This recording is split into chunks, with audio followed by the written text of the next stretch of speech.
Cá heo là loài động vật quen thuộc với hầu hết chúng ta.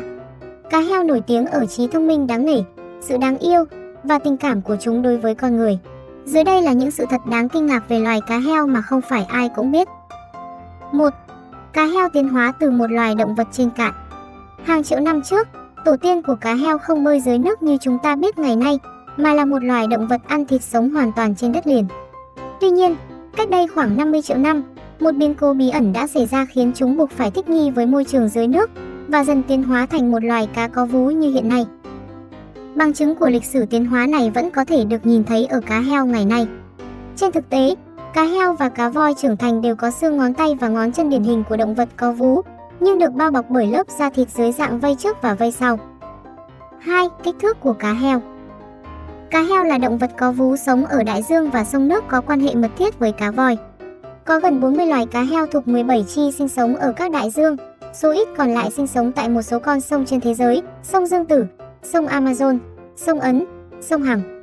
Kích thước của cá heo có thể từ 1,2 m và 40 kg, cá heo Maui, cho tới 9,5 m và 10 tấn, cá heo đen lớn hay cá voi sát thủ. 3. Cá heo đại dương. Cá heo đại dương, cá heo biển, trong dòng này có hơn 20 loài. Một số loài phổ biến như cá heo mũi chai. Cá heo mũi chai là dòng cá heo phổ biến nhất ở trên thế giới. Không chỉ vậy, dòng cá này còn được nuôi nhốt rất nhiều trong các khu biểu diễn xiếc. Chúng xuất hiện rất nhiều trong các bộ phim. Cá heo sát thủ. Cá heo sát thủ hay chính là dòng cá voi sát thủ. Loài cá heo sát thủ là dòng có kích thước lớn nhất trong họ cá heo đại dương. Dòng cá heo này thường sống thành bầy đàn với nhiều thế hệ. Cá heo trắng. Dòng cá này thuộc họ cá voi có răng. Dòng cá heo này được tìm thấy và mô tả lần đầu tiên vào năm 1846. Dòng cá heo trắng khi trưởng thành chiều dài đạt 2,3 đến 3 m và cân nặng dao động trong khoảng 180 đến 354 kg. 4. Các loại cá heo sông. Cá heo nước ngọt. Cá heo sông, chắc hẳn nhắc đến cá heo đại dương thì quá quen thuộc với nhiều người, nhưng dòng cá heo sông còn khá xa lạ. Dưới đây là một số dòng cá heo sông nổi tiếng ở trên thế giới. Cá heo sông Amazon. Cá heo hồng là dòng cá heo sông có kích thước cơ thể lớn nhất. Cá heo trưởng thành có thể dài đến 2,5 m và nặng tới 185 kg. Cá heo sông Amazon thường có màu hồng hoặc màu hồng xám, đây chính là điểm đặc biệt của dòng cá này. Cá heo xanh đuôi đỏ. Cá heo miền Tây. Cá heo xanh khi còn nhỏ thường có những sọc xám nâu, khi trưởng thành thường có màu xanh toàn thân và màu đỏ cam ở các vây. Cá heo xanh thường sống chủ yếu ở tầng nước đáy. Dòng cá heo nước ngọt này là dòng cá đẻ trứng và có tập tính di cư sinh sản. Cá heo bông. Cá heo cảnh. Cá heo bông còn được gọi là cá heo lửa hoặc tai tượng phi. Trên thân hình của cá có rất nhiều hoa vân, nền thân có màu trắng hồng. Cá heo bông là dòng cá cảnh sống ở mọi tầng nước và có nguồn gốc đến từ Nam Mỹ.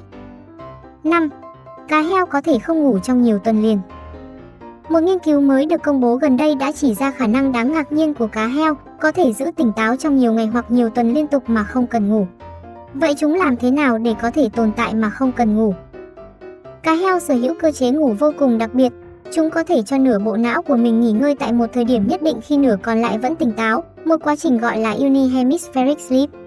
Cơ chế ngủ đặc biệt này không chỉ giúp cá heo không chết đuối, mà còn cho phép chúng giữ cảnh giác trước mọi nguy hiểm và thậm chí khuyến khích sự phát triển của não. 6. Hầu hết cá heo không nhai thức ăn. Cá heo không nhai thức ăn, hay nói đúng hơn chúng không thể nhai. Răng của cá heo phát triển với mục đích kẹp chặt con mồi. Đôi khi chúng sẽ lắc hoặc trà sát thức ăn dưới đáy đại dương để xé thành nhiều miếng nhỏ giúp dễ nuốt chửng hơn. Một giả thuyết được đưa ra là do con mồi của cá heo chủ yếu là những loài cá nhỏ, và chúng cần nhanh chóng tóm chặt con mồi trong miệng trước khi bữa ăn của mình có thể bơi đi mất, bỏ qua quá trình nhai để đảm bảo con mồi không thể chạy thoát. 7. Cá heo đã từng phục vụ trong hải quân. Từ những năm 1960, Hải quân Hoa Kỳ đã đưa vào biên chế những con cá heo trưởng thành và huấn luyện chúng để phát hiện các mục tiêu dưới nước. Thay vì sử dụng khứu giác làm nhiệm vụ như chó, cá heo phát hiện vật thể bằng kỹ thuật định vị tiếng vang. Khả năng định vị bằng tiếng vang của cá heo vượt xa mọi công nghệ thời bấy giờ và vẫn còn rất hiệu quả trong nhiều tình huống thực tế ngày nay. Tuy nhiên, các nhà hoạt động vì động vật từ lâu đã phản đối việc sử dụng cá heo cho mục đích quân sự. 8. Cá heo có thể dạy nhau cách sử dụng công cụ. Các nhà nghiên cứu phát hiện ra rằng một quần thể cá heo sống ở Vịnh Sắc, Úc, sử dụng các công cụ hỗ trợ săn mồi là những con bọt biển mà chúng thu nhặt được dưới đáy đại dương để thăm dò những con cá đang ẩn mình dưới lớp cát. và truyền lại cách sử dụng cho các con non trong đàn. 9. Cá heo hình thành tình bạn thông qua sở thích chung.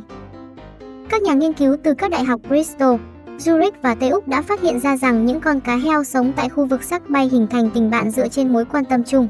Trong trường hợp này là thói quen sử dụng bọt biển để săn mồi. Đặc điểm sử dụng công cụ này được tìm thấy chủ yếu ở cá heo cái, nhưng bằng cách nghiên cứu hành vi của một vài con cá heo đực có biểu hiện, các nhà nghiên cứu đã tìm thấy một khám phá mới, mối quan hệ của cá heo được hình thành qua kỹ thuật sử dụng công cụ nói chung. 10. Cá heo gọi nhau bằng tên riêng. Cá heo có tên riêng và chúng sẽ đáp lời khi được gọi. Cá heo trong từng quần thể sở hữu tiếng huýt đặc trưng của riêng chúng, giống như một cái tên, và những con cá heo khác có thể sử dụng tiếng huýt đặc biệt đó để thu hút sự chú ý của bản tình. Trên thực tế, cá heo cũng là một loài có tính xã hội cực cao. Phát hiện này đã mở ra những câu hỏi hoàn toàn mới về mức độ giao tiếp và vốn từ vựng của cá heo, cũng như có thể tiết lộ manh mối về sự tiến hóa các kỹ năng ngôn ngữ của chính chúng ta. 11. Khả năng teamwork tuyệt vời.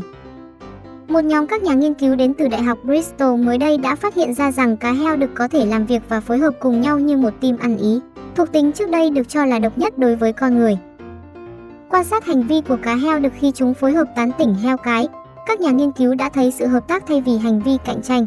Điều này đặc biệt bất thường trong việc tìm bạn đời ở thế giới động vật. 12. Cá heo sử dụng độc tố của cá nóc làm chất gây nghiện. Chúng ta biết rằng cá nóc có độc tố mạnh. Rõ ràng cá heo cũng biết điều này, nhưng chúng sử dụng nó cho mục đích phê pha. Thông thường, độc tố cá nóc gây chết người. Tuy nhiên, với liều lượng nhỏ, nó có thể đóng vai trò như một chất gây nghiện.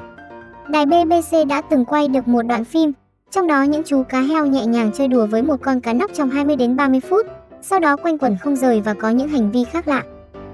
Rõ ràng con người không phải là loài duy nhất cố tình tìm đến các chất kích thích để đạt được trạng thái thoải mái tạm thời trong hệ thần kinh. 13. Cá heo có trí nhớ xã hội lâu nhất ở thế giới động vật. Để rút ra được kết luận trên, các nhà khoa học thuộc Viện Tâm trí và Sinh vật học Chicago đã tiến hành thí nghiệm đặc biệt. Theo đó, chú cá heo Bailey bị cách ly khỏi cô bạn gái Alice trong khoảng thời gian hơn 20 năm. Tuy nhiên, sau một khoảng thời gian dài xa cách như thế, Bailey vẫn nhận ra tín hiệu của Alice sau khi các nhà khoa học Mỹ truyền lại những tín hiệu đó qua loa phóng thanh. Từ đó, các nhà nghiên cứu khẳng định rằng loài cá heo có trí nhớ lâu nhất trong giới động vật, vị trí mà loài voi với trí nhớ dài 10 năm đã chiếm giữ từ trước tới nay.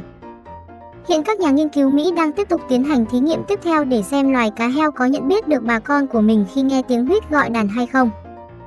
Trên đây là những sự thật thú vị về loài cá heo, hy vọng sẽ giúp các bạn hiểu rõ hơn về chúng. Xin chào, hẹn gặp lại các bạn kỳ sau nhé!